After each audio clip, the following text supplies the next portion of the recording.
Hello and welcome to Ghost Talk. I'm your host, Angela Mitchell. Tonight, like a ghost in the paranormal field, once you have seen them, you can't get enough of them. Let's welcome my good friend T-Dog, Tim Kummer. How you Hey, what's doing? up? What's up? Tito's in the house. How you doing? So tell me, you're a team member of River Bend Paranormal Indiana. Can you tell me a little bit about that group? Well, they're based out of Alton, Illinois. Brian Murray and Rochelle Stratton are the leaders of it, and they just so happened to give me the opportunity to become a part of the group just a few months ago. They got a great team down there in Alton, and they get pretty well put together. And now we're just made a bigger family. You know what I'm saying? We just came together, Okay. and now we're Riverbend Paranormal, Indiana. So how did you meet So Brian and Rochelle? You actually, I actually had invited them to come to Waverly Hills last year. I think it was in May, and they were graciously enough to attend and come join us, and we just hit off from there. nice, nice. All right, can you tell us about a scary event that took place while you were at Waverly Hills or any place really, like your most scariest moment? Well, I don't have a lot of scary moments. I don't have a lot of things that happen. Like What? some people have.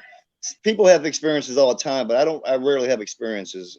Even though I travel and go to many locations, but I spent some time down in a body shoot at Waverly Hills, chained up to a wheelchair and blindfolded for about a half an hour, and just sitting there, being in that shoot. I kept thinking something was going to push me down because I was on the steps, and I was thinking something's going to push me down these steps. So I made sure to put the brakes on the wheelchair, and I had my feet planted on the ground the whole time, thinking something better not push me down these damn steps. I'm gonna get fucked up. Um, but we had a great experience. You were there that night actually at Randolph Asylum in Yeah. August when we called that disembodied voice on the third floor in the female section. I think you were downstairs with another part of the group, uh, but that was pretty significant. We were sitting So tell there, the and tell the viewers, yeah, tell the viewers what happened because I was there, so I know we what happened. So yeah, we were sitting on it was the second floor female section, and I was sitting in the hallway. We had some devices up there at the end of the hallway, and the EDI meter was lighting up, and then we heard a noise down there, and I had other group members with me, and I told them to shh, be quiet, because I heard a footstep down there, and out of nowhere we heard a disembodied voice of a female saying sorry. So it was just like, what the fuck? Did she just apologize for making? I mean, the way it all happened was just phenomenal. You know what I'm saying? First the EDI went off, then we heard a footstep on the stairs down there, and then when I shushed everybody to be quiet, we heard the voice say sorry. So that's we all awesome. sat there for like 45 seconds, like, did we really hear that? Then I finally broke out. I was like, hey, did anybody else hear that? And everyone was like, yeah, we heard a female voice say sorry. So that was one of the more memorable moments of 2020 anyway for me. Obviously Fantastic. I did a lot of fear challenges at a lot of different locations this year. Yeah. So what Um, made you first decide to do a fear challenge? Like, I mean, because this is something you're really popular for. Everybody knows T Dog does the fear challenge. We all watch right, impatiently online for you to do this. What right. made you Well, first decide to do what this? really made me do it is, when I got into the field, everybody kept saying they were having experiences, and some people had abilities and this and that. I'm like, well, I'm just T Dog. I ain't got no abilities. I'm not sensitive or nothing like that. So I thought to myself, well, I need to do something different to try to interact with the spirits. So I thought if I chain myself up and I blindfold myself in the most active area of the whatever location, maybe that'll help them feel more comfortable with me, and I'll be more vulnerable to make them want to come interact with me. So, I've been doing it ever since, And how does that sometimes you work get, for you? um, it sometimes it's quiet, and sometimes, you'll just hear stuff all around you. I mean, it really takes a play on the location and what's going on in the location. It's definitely heart pounding when you're in certain locations like Bobby Mackey's down by the portal. Yeah, I thought yeah, that was going to be I've the done that a few times, and like whenever you cover your eyes, you cover like all your senses, like you have just your ears and able to talk, Exactly. it like really enhances it. Like it really freaks you out Yes, it because you start does. hearing everything. Everything Yes, gets yes, louder. you do. For sure, for sure. Okay, so what was your favorite? You've been to so many places, but what was your favorite haunted location? It's Um, a hard one, I know. yeah, that's so hard. Man, I could tell you my most want to go to destination. But the favorite, I don't know. My favorite here in Indiana, we'll just leave it at that because I've been everywhere. My favorite here in Indiana is the Crown Point Jail up in Crown Point, Indiana. That's Yeah, my that was a favorite cool one. location here at home. Y'all can see me So, locked up in the dungeon on that one in my pictures. all right. All right, so we got a couple of viewer questions. What's your favorite equipment that you like to use? Uh, Video camera and audio. That's my go-to. And if I use a trigger object of any kind, it's the EDI meter. Nice. And I'm old school. I like the video when, and audio. when you go to do your fear challenge, do you usually go to the basement? Barbara's accent, is it your favorite place to do? No, actually, I leave it up to my teammates or whoever's running the investigation. They normally choose the scariest place for me to stick me in. Yeah. So, Frank was it's saying never, that it's never. y'all had SLS camera evidence also at Randolph whenever the little guy was dancing, whenever he Oh was yeah, talking. yep, That was really yep. cool. Frankie got some good evidence with the SOS camera. He sure Yeah, did. that was a really awesome place. I definitely want to go back there. No doubt, no And doubt. is there always more activity at night, or maybe just more relevant to the quiet of the dark? What do you think about that? Well, for me, I do most of my investigating at night, so I would say yes. For me, there's more activity at night because I rarely do investigating during the day. Something about the night that makes it more suspenseful for me. Yeah, I get more excited about doing it at night. Some people may say, well, yeah, it happens 24/7, but I prefer to be out at night. I agree. Also Makes it the kills hunt the better for me. contamination. Like you got the real world going on all day Of long. course, In the evening, definitely, people are settled down. The cars are settled down. You get more EVPs and stuff that you can rely on, and not that contamination. All exactly. right. Yeah, that's a big So factor. so has there any been any unexplainable things happen to you during an investigation that you were just like, oh my god, that did that just happen? Well, I was sleeping in a jail cell at one location in Hartford City, Indiana, and I had just got to sleep. I've been asleep maybe 20 minutes, and out of nowhere, something thumped me in the back of the neck, and my body kind of went paralyzed for a second. My mind was just racing, like, what the fuck was that? Did that just happen? Did something just thump me in the back of the neck? You know? So I laid there for about 5 or 10 minutes, trying to see if it would do it again. I didn't jump up, I didn't run, I didn't freak out. I laid there hoping it would do it again. That way I could verify that something did touch me, but nothing came back or did Not it. again. So That's awesome. And do you feel like you get more EVPs from adults or children? definitely adults. Definitely adults. From our experiences in EVPs we capture, it's mainly from adults. And Barbara says, have you ever had a spirit follow you home? Not that I'm aware of. Not at this point so far, and I've been doing this almost 20 years. So That's me either. I mean, I have had stuff come home with me, but it never affected me. It affected people in my household. It scared of me. right, Ghosts are scared of me and Tim. We oh, intimidate them. right. Yeah, All right, I so we're believe gonna so. talking about haunted locations. We're gonna go to our haunted location segment tonight. We have the owner of the very haunted Stevenson building in Wymore, Nebraska. Let's look at this video.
video. Great video you did.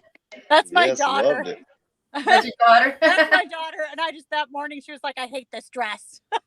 That's funny. My first trailer for Ghost Talk, when I did it pre-recorded, the ghost in that is actually my daughter too, over by the place. That's awesome.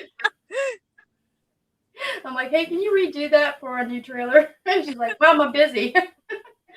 So tell us about the history of the Stevenson building. It's actually super crazy. The more digging we do, the crazier it gets. It was actually originally owned by Sam Wymore, who founded, obviously, the town of Wymore. And so he wanted to move back to Arizona. And so he had entrusted the building to I can't remember their name. It was a family, and while he was gone, this family decided, hey, we're just going to rip him off. So they tried stealing the building. They stole a bunch of money from him. Of course, Wymore found out, and he took him to court, and couldn't. Then he was like, I can't deal with it. So he handed the building over to George Stevenson, and eventually Sam Wymore did win the lawsuit, but he died before ever finding out. Wow. So when George Stevenson took over, George Stevenson was basically like the financial guy for all of Wymore. So if you needed a loan, anything, if it had to do with money, you dealt with George Stevenson. He then ended up marrying a lady named Nellie Beer. And Nellie came from Chicago and ran the railroad. So obviously in 1901, women didn't really work, let alone run a railroad. So we knew right then and there that there were ties to the mafia. And after digging and digging, we struggled to find the connection. But then, as our building does, there in the dirt were 2 illegal poker chips that came from the Southland Mafia from Chicago. And then we were finally able to look that up and tie her and the building to the mafia. It's kind of hilarious, too, because some of the townspeople say, oh, I remember my dad talking about when Al Capone was there. And so there are people who still live there who saw Al Capone there. So he was there. The Dillinger gang was there, which oddly enough, I didn't even know the Dillinger gang was there until I got an EVP that basically told us. And then we did some digging, and sure enough, there it was. The Oddfellows used the building for a time. The KKK used the building. There's actually historical records that show that the KKK did hang some innocent black men out front of the building. And it's believed that at least one of those people is still there haunting the building. So sometimes we get EVPs that are kind of well, I'm not going to put them out there. We'll just say that they're pretty racist and things. We were able to verify all that. Like all the history is verifiable. If the library doesn't have it, I actually have film footage of some of this stuff, which is crazy when you think about it. The basement itself has, it had 4 tunnel entrances. They're sealed up now. We hope to open at least one of them at some point. But those tunnels were originally meant to run steam heat to the hotel. But then when they didn't need that anymore, they started using it for, for ladies of the night, for running liquor, all that stuff. And crime got so bad in the tunnels that they built another set of tunnels that was run by a private police force to maintain the tunnels, and then eventually they sealed them up. So, I mean, it gets crazier and crazier and crazier as you dig. That is a lot of history in that place. That is awesome. That sounds crazy. It is. Yes.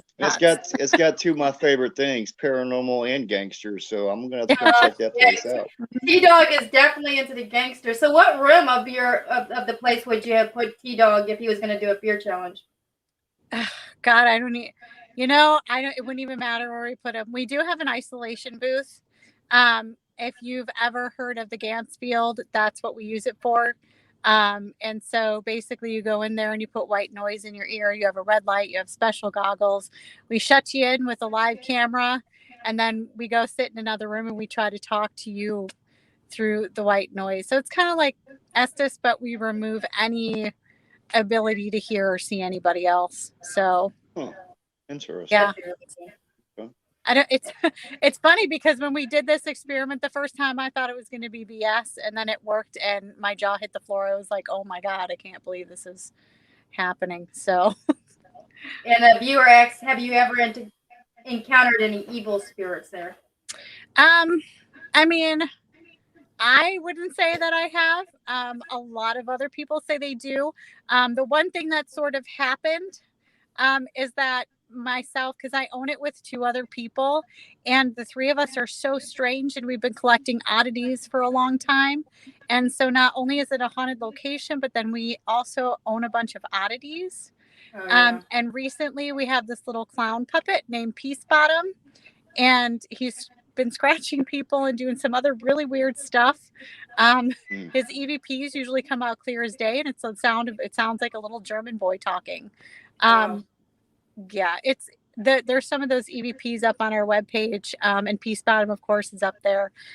So I know people say that there's at least one spirit there that's been there for a long time that they claim is evil, but I've never had anything bad happen to me, and I used to stay there 3 days a week. So Nice. So how did you come to own it? it's kind of random. But my thing that I like to do is urbexing, and so Keith Ottersberg actually, he was on an episode of the Dead Files. His house was on an episode of the Dead Files, and I had met him a couple times. And yeah, so one of my business partners basically yelled at me because I'm always going off on these adventures alone. And so then I just put on Facebook, who wants to go with me? And Keith responded and sent me all these pictures of all these abandoned buildings in Wymore. So I just drove out there. And after seeing the town, I just instantly was attached to it. And then Travel Channel said, well, if you make a reel and we like it, we'll buy it if you want to do a documentary, which we're just starting now because of everything that's happened. So then this building was offered to me, and I said, well, I don't want it if it's not haunted.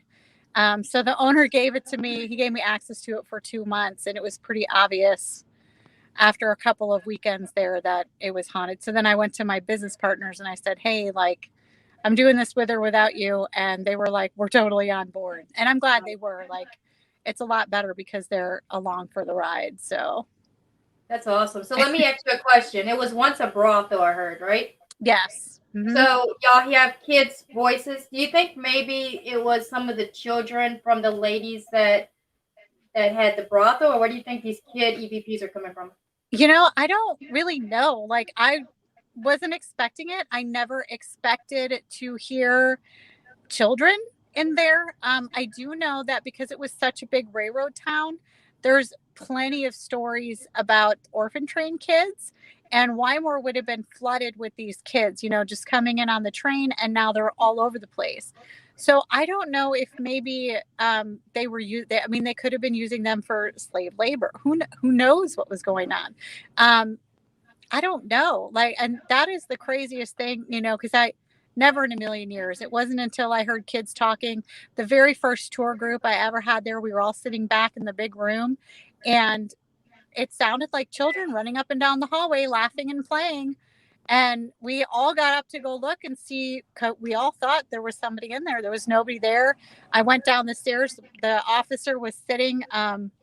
It's like where the parking's in the middle of the street.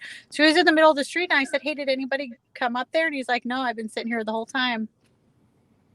So it's so weird. It's so weird. So, tunnels, are they open for people to go see them, or is that something that's closed off? Well, they have closed them all off.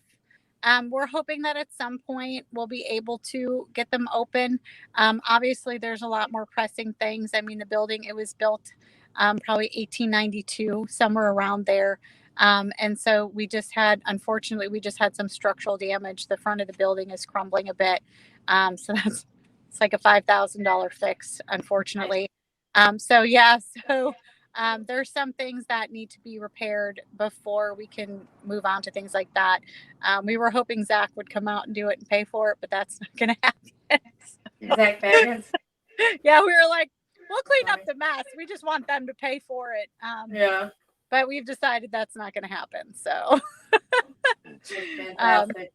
Yeah. So we're gonna move into the equipment part. We have Keith Bailey here that's going to talk about the EDI Plus, which we all probably use. Hey, Keith. Hey, everybody. So go ahead and tell me. Well, what I will tell you is anybody that doesn't own an EDI, that it's a multi-tool. So it's something that really, it's so many uses in the paranormal, and I'm going to list off the 6 different uses. So the number one is obviously the EMF, right? That's something that we use in the field as far as the magnetic type energy that we think spirits actually kind of emit. And the nice thing about this thing is it will actually kind of alert where the speaker will go off at 3 milligogs, and it goes up to 12. And a base EMF in a room is right around 0.7. So there's some play in there that will actually get you to before it goes off at 3. So that's something. But that's one of the first things it does. The other thing is vibration. We always talk a lot about, I think about footsteps, there's movement, there's some sort of motion on the floors or steps. Nice thing about this is once you have this on some steps, it will actually show that there's a vibration right here at the very bottom, and it'll show that, all right? So if you're getting something move and nobody's over by it that's living, you can kind of start to move to the fact that it's something else causing that. The other big thing is we deal in a room once we have sort of a constant is temperature, right? We like to say that I felt a cold spell, or I felt something happen, or a change, right?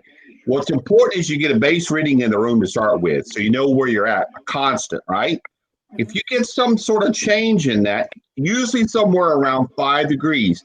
If the building's got an HVAC system, though, and you're right down where that it's coming in and going to interact with that, then it's going to pick that up, all right? So know about that. If you're in a vacant building, like with Christie, probably doesn't have that, you're probably not going to have that situation. But temperature is another thing it does, right? And it's plus or minus 1 degrees. It's right on. The other thing it does, the fourth thing, is that it's a data logger, right? And you can take that information, put it with the rest of your investigation, and when you had a vibration or a temperature change or something happen, right, maybe when you got an EVP, you can timeline that and say, wow, look at this. And there's actually an app that you can look up that goes along with Syntex Paranormal. And they're made actually in the kind of the hill country area of Texas, henceforth, Syntex Paranormal. The other thing is humidity. People don't think about that a lot, but it is a factor in the paranormal. There's those changes, variables that happen, and we can look at that as another sort of concept. Okay, we've had a change. What could have caused that? And look at that. But I will tell you, I talked to one of my near and dear friends, Brandon Alvis, and he's had a lot of use for these, right? And we've actually been on investigations together, and even me and Mustafa was talking. It's that pressure is actually one of the number one things that is with paranormal and these particular actual devices, the EDI. And you're going to know so. So actually known as hectopascals, right? You go, what the heck is that? Well, that's actually the millibars. That's actually the pressure that is in an environment that you get at base. And if you get a change in that, something comes in that room and you suddenly start seeing that. And there's a little, if you look on here, like you say, PRS. When that thing starts to blink and you're getting some different feeling, or maybe the room feels different, those are those times that you can actually timestamp this with your card and go back and really be looking for those photos. Maybe you get something to pick up. Maybe you get something that does that. And remember, it's not just one piece of evidence that we like to say is something contributing. We like to say there's usually 2. One of these 5, plus you get to download the data, is going to lean you towards something more paranormal than not. So I will tell you, if you don't own one, they do run them on sale every once in a while. They're running somewhere. They will have those. Look at that, syntexparanormal.com. And if you don't have one, this is a must-have on everything you do in investigation. I'm serious. Carry your recorder, carry a camera, and this is something they can interact with, right? If it's a geophone and you can touch it, it's going to vibrate. So they can interact with it. So that can be your device. Hey, go touch my little toy over there in the room and tap it. If you can tap that, let us know you're here. I've actually had that happen. In fact, we were on an investigation in California with with T-Dog was talking about a while ago, some of the folks from Ghost Hunters, and we actually had a situation on one of the rooms for a bed where we had that sitting and had a camera with the SLS, and you saw the arm moving down to touch it, and when it touched it, it went off. So that's pretty, convincing stuff there. So Rochelle was there, and she was like, "Wow, Keith, wow, that's good." So that was cool. That's really cool. Crazy. So T-Dog, have you ever used the EDI? Oh yeah, that's my next best tool to a camera recorder. That's Yeah, my you did say go-to. that was one of your favorite. So, like, what was some of the cool stuff that you got with that? I mean, we've got a lot of temperature fluctuations with it, and a lot of vibration at different locations, like when we have it on the steps or whatever. And then houses. I think we used it one night at the Monroe House here in Indiana, and one of the claims was it seemed like the house could vibrate from time to time, and we did get some vibration up in the Ouija board room of that house. So it's come in handy quite a bit. Like I said, that's my go-to piece of equipment when it comes to any kind of interaction. I go to the EDI. Wait, what about you, Christy? Y'all use that a lot? I actually only use the EDI when I do haunted rooms events. And it's just more because that's basically just for other people to see. When I do the solo ones, if it doesn't make noise, I usually don't use it because I need stuff making noise and lighting up in other rooms so that I can see it. So it doesn't really help me much for the solo investigations, I guess. So what is Haunted Rooms? Tell me a little bit about that. So Haunted Rooms America, it's actually based out of the UK, and then he moved it over here. So basically, it's usually about 30 people per an event, and you can buy tickets, and then I lead those up, and I usually have a team of like 2 people with me, and we just split everybody up. We take them on a little, a couple hours, teach them how to do some stuff, talk about some of the hauntings and stuff at whatever location we're at, and then they get to go off and do their own thing. Sometimes if the location allows, they actually get to spend the night. So it's kind of a way for beginners, or for people who just want to try it out, or for people who can't afford to just rent out a place overnight. So the tickets are a little bit more affordable and whatever. It's a lot of fun. And how do they see what kind of event you got coming up? There's a website. Yeah, Haunted Rooms America. They can look up Facebook, or they can just look it up online. So. Okay. And do y'all have any events coming up recently? I know that you're packed traveling right now. What's the next location? What do you have going on? Well, I'm actually it's not a Haunted Rooms event, but I have a on February 27th, I think it is. I have like a pajama party at McIntyre Villa, so that's only 16 people. And then, oh my goodness, I don't know. There's so many events coming up. You just I don't know. All I can say is look at my page. And you got a great event coming up on Friday. We're gonna be up in the French Quarters. I know, right? T-Dog, what do you have coming up, T-Dog? Yeah. We got Westbush Estates this weekend in Mitchell, Indiana. Then next month, February 17th, I'll be in Iowa at the Edinburgh Manor with Gary Woodward to investigate that place and check it out. Okay. So, And go What ahead. about you, Keith? What do you have coming up? Oh, you have something, T-Dog, or you just finished? No, go ahead, bro. Go ahead. So I'm really excited and blessed. As you've seen with our team, with our Carly Hall and Jack Kenna and Ellen McNeil, and also some of the other amazing folks from our team. I will tell you, we are having the Wood City Paracon this year with Lucky Lacomino. That's going to be a big event. Sam's going to have his event this year as well. And and also Vulture City. I'm going to be at Vulture City. If you can go to Vulture City with my friends there, you really should go. That's an amazing place to get to go and investigate as well. Plus, I think me and Sam, from what I'm starting to gather, are going to take Paranormal Rewind out on the road. We're going to go to some locations, kind of just abroad, and start doing some live from the location Paranormal Rewind.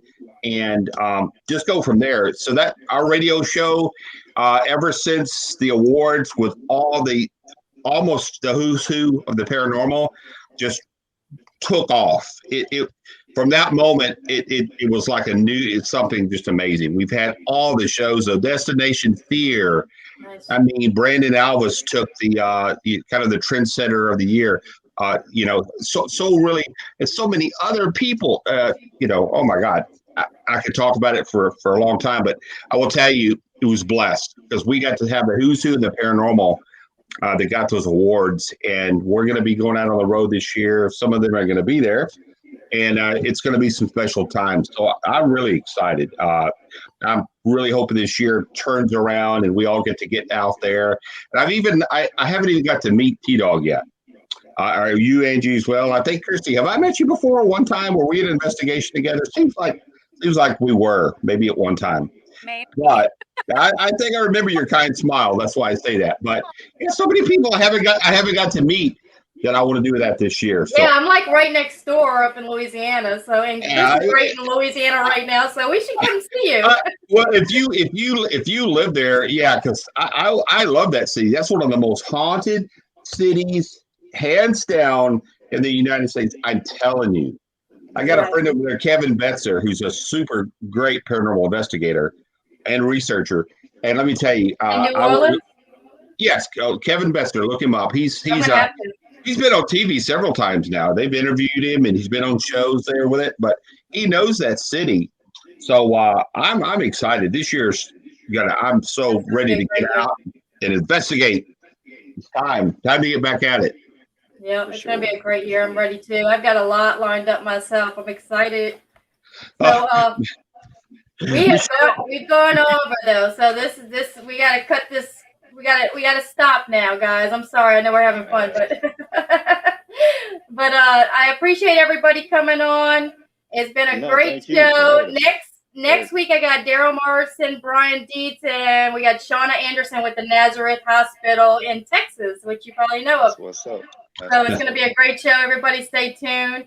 But that's all. I'm sorry, guys. I got to cut y'all short. All right, everybody. Thanks for having me on the show. Anytime. Good talking, everyone. I might have.